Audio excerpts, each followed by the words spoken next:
Here's my collection of ultralight survival saws here. Just got back from outside practicing cutting wood with every single one of these. And some of these are a little bit new, some of these I've had for a while. And usually when I go out in the woods to go hiking or camping, I usually just end up taking the lightest one, and I haven't really tested out the other ones because they're just heavier. But today I tested them all. This one right here is my go-to. This is the one I've been carrying for about a year or two now, and I got it on Amazon, and they call it a Japanese pruning saw, and I have no idea what the brand name is. It's just one of those basic pruning saws. You can see here it kind of says Denko Sekka. But yeah, this one eats wood like crazy. It's really nice. I started exploring with different saws because this one has a really thin blade on it, and it was starting to bend a little bit. I've got some uneven bending going on here, so usually when it does it, I just try to bend it back into place. But yeah, this one's been a really good one, and I think it weighs less than 1 ounce, if you can believe that. Let's see. Yeah, 0.7 ounces, so really not even an ounce. And the wood, man, really light. The whole thing's just really lightweight, and that's the main reason why I've been carrying this one, because I usually don't do a lot of wood cutting when I'm out there. The only time I really use these saws is to cut trekking poles, trekking sticks, or cutting wood for a tent stand. I don't even use trekking poles. I think wood is way lighter than the trekking poles.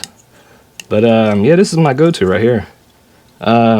Next is the newest one that I've got. It's a shelter tool, Besho, Japan. Another little Japanese pruning saw, and this one does really good as well.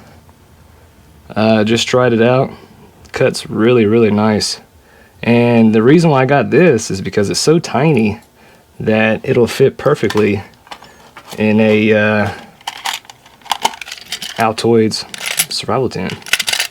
So that'll be its home. But let's see if we can weigh it. See how much it weighs. Man, yeah, 0.7 ounces again. Very nice. Nice quality. Here's the next one. This is the biggest one that I've got. You can see here it has a locking thing on there. Feels really nice in the hand, and this thing eats very nice too. I've just never taken this with me just because of the weight. It weighs heavier than this one, so I've just never taken it with me. Let's see if I can try to weigh it on this thing. Okay, about 3.8 ounces. Yeah, 3.8 ounces. Still not bad. The blade on it is a little bit thicker, but still, you can still kind of see it's a little bit flimsy. But man, this one cut very well too. Cut like butter. 3.8 ounces, not bad. Next is a 3D printed little handsaw here, and I got this from a guy on Etsy, and the shop name is Lighten Up Outdoors. Really cool innovation here. This one cut okay. I don't think it cut as good as these three, but still, just the innovation of it's really cool. Let's see if I can weigh it. 0.7 ounces. Yeah, I mean, that's really cool how it just folds away like that. It's just these blades here, I don't think they're as good as these Japanese pruning blades. I mean, these Japanese pruning blades and saws just eat. I think these are more for like an electric saw. But I mean, don't get me wrong, it will cut wood. And at the end of the day, if you had nothing, this would be, just fine. But if I'm comparing this to all the rest of them, it will cut wood. It just doesn't cut as good as these Japanese pruning saws. And I really think the Japanese, they have perfected the design of these saws. But the cool thing is you can replace these blades if something ever goes wrong with this, because it just pops right out. And these are, you know, available everywhere. Whereas this, it's going to be a little bit harder. If something happens to that blade, it's not going to be so easy to replace. So that is one of the benefits of having something like this, because, you know, you can find these everywhere basically. Still really, really cool. Alright. Next is another Japanese pruning saw. Well, I don't even know if it is a pruning saw. I think it's more of like a craft wood cutting saw. And you can see the blade, the teeth on here are so tiny and so small, where it had a really hard problem. I mean, it had a tough time cutting wood out there. And it was getting jammed up, and the blade is so flimsy.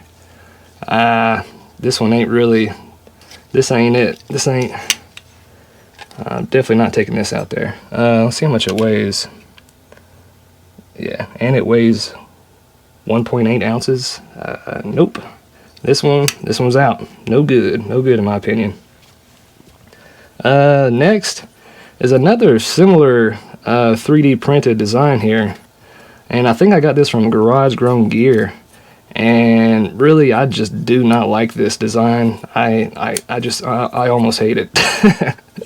The cover doesn't even really cover the blades that much. I can't even take it with me because it'll end up snagging on something and cutting my gear up or cutting a hole in my bag. And the blade, it's just so bad. The texture feels really bad in the hands. Like it feels really bad. Where this feels really good. Good grip. The plastic's got a good texture to it. This is just awful texture, awful everything. I can't even daggone get it off. It's so bad. It's just really bad design. The blade really bad. Doesn't cut that good. Terrible. Last, the person who made this, I think it's a Lighten Up Outdoors on Etsy, also makes a bigger size 3D printed saw. And I think he even has 12-inch saws. I don't have one of those, but this blade, again, I mean, it'll cut. It's just, it doesn't cut as good as these Japanese pruning blades. But, again, the benefit of this is these blades are really tough, really thick.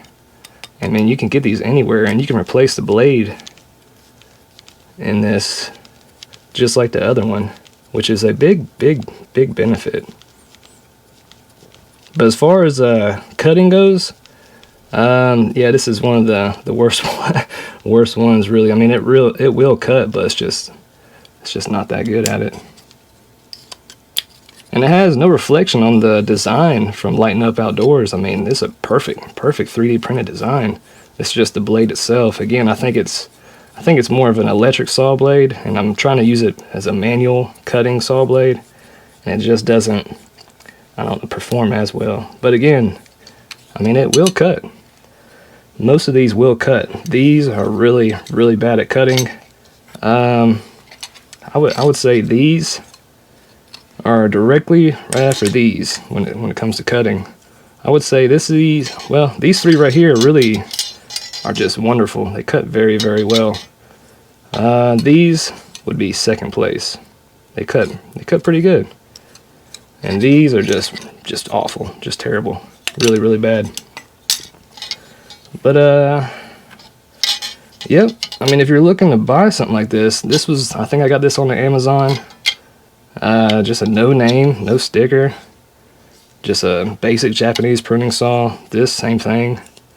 This I got from sheltertools.com. I think they called this a mini Japanese pruning saw blade or saw something. Really cool. Sheltertools.com. I think that's where I got that. And these two, Etsy, from Lighten Up Outdoors. Super cool, man. I'm glad these exist, and I'm glad somebody out there is fulfilling the very specific niche needs of ultralight survival and camping, hiking, saw blades and stuff like that. Ultralight gear. Really cool. These I wouldn't even worry about buying these, honestly. But yep, that's basically it. Thanks for watching.